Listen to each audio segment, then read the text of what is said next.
C'était jeudi 27 janvier 2022 dans la soirée qu'a eu lieu l'arrestation, ou plutôt le kidnapping du trésorier général adjoint du PNP, Parti national panafricain, Sebabege Fetchasanti Nouroudine, de Alpha Ibrahim, un Togolais de la diaspora allemande et de 3 autres citoyens dans un quartier populaire à Lomé. Le tristement célèbre haut lieu des tortures et traitements inhumains de toutes sortes, dénommé pompeusement Service central de recherche et d'investigation criminelle, SCRIC, fut l'endroit où les malheureux furent conduits. Bien sûr les familles et proches des embastillés avaient dû se démener dans la panique avant de le savoir et personne ne pouvait dire pourquoi des citoyens qui ne demandent qu'à vivre en paix furent aussi sauvagement et brutalement privés de liberté. Que leur reproche-t-on? Quel sort leur réserve-t-on? Telles sont les insoutenables interrogations qui avaient meublé depuis une semaine la presse écrite au Togo, les réseaux sociaux et la toile en général.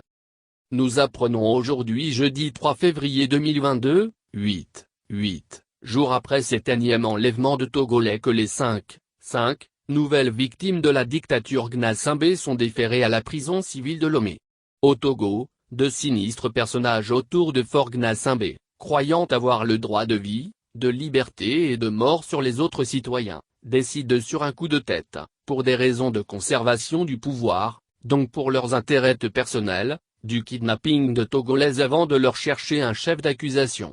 De toutes les façons personne ne dira rien, puisqu'il s'agit ici du règne de la loi du plus fort.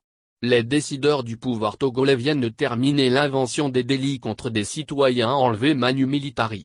Apologie du crime et association de malfaiteurs, voilà des faits dont devraient répondre Sebabege Fetchasanti Nouroudine, Alpha Ibrahim, Boukari Abdul Razak, Amadou Abdul Raïd et Banka Ali Djenou. Des délits fraîchement sortis du laboratoire noir du RPT UNIR et dont le procureur de la République ou le doyen des juges d'instruction, doivent avoir signé sans broncher la copie écrite par des personnages qui n'ont rien à voir avec le droit, ou encore la justice. Un pays peut-il tomber aussi bas dans l'indignité?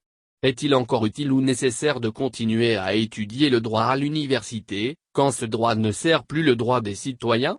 Et c'est plus qu'une comédie, c'est un drame, une calamité que le régime togolais puisse faire partie de ceux qui prétendent donner des leçons de démocratie et des droits de l'homme à un pays comme le Mali qui cherche à se libérer du joug d'une France raciste.